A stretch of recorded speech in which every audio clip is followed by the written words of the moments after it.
Hi అండి, అస్సలం అలైకుం. షేక్ అరేబా కిచెన్. ఈరోజు మన వీడియో కొత్తిమీర చట్నీ ఎలా చేసుకోవాలో చూసేద్దాం. పెద్ద కట్ట కొత్తిమీర కట్ట, నాటి కొత్తిమీర తీసుకున్నాను. ఇట్లా క్లీన్ చేసి కట్ చేసి కడిగి పెట్టుకున్నానండి. టొమాటో, చిన్న నిమ్మకాయ సైజ్ అంత చింతపండు కడిగి నానబెట్టుకున్నానండి.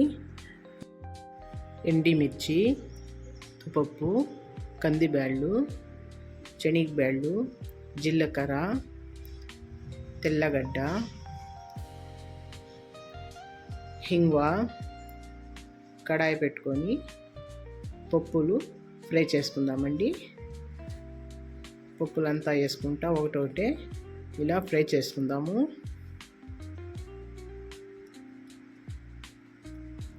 ఇలా తక్కువ మంటలోనే ఇలా ఫ్రై చేసుకోవాలండి.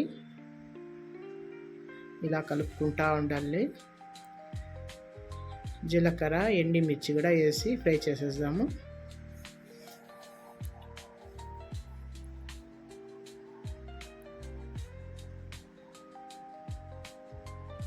ఇలా ఫ్రై చేసి పక్కలో పెట్టుకుందామండి.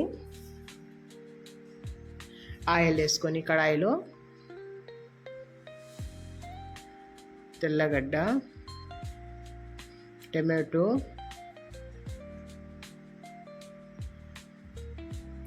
కొద్దిగా ఉప్పు వేసుకుందామండి. వేసి బాగా కలుపుకుందాము. పసుపు వేసుకున్నాను, కొద్దిగా ధనియాల పొడి,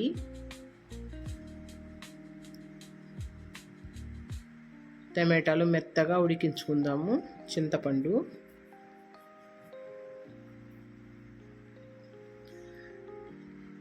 ఆయిల్లోనే టమాటో బాగా ఫ్రై చేసుకోవాలండి, మెత్తగా ఉడికించుకోవాలి. కొద్దిగా హింగు వేసుకుందాము.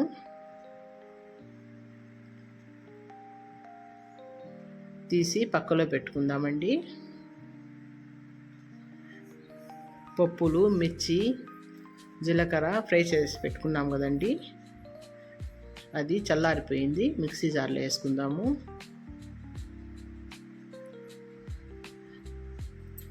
ఆ కడాయిలోనే ఆయిల్ వేసి కొత్తిమీర ఫ్రై చేసుకుందామండి. బాగా ఇలా కలుపుకోవాలి. ఇలా కలిపి బాగా ఫ్రై చేసుకోవాలా.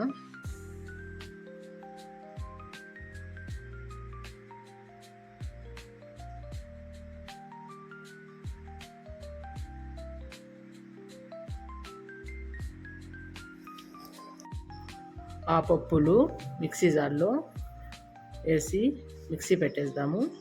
టమాటో కూడా వేసేద్దామండి.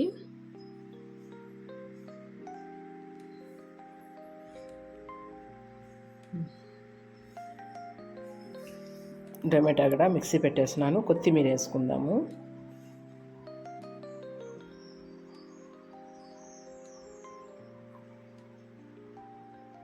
మిక్సీ పెట్టేసినానండి. కడాయిలో ఆయిల్ వేసుకొని ఆవాలు, జీలకర్ర,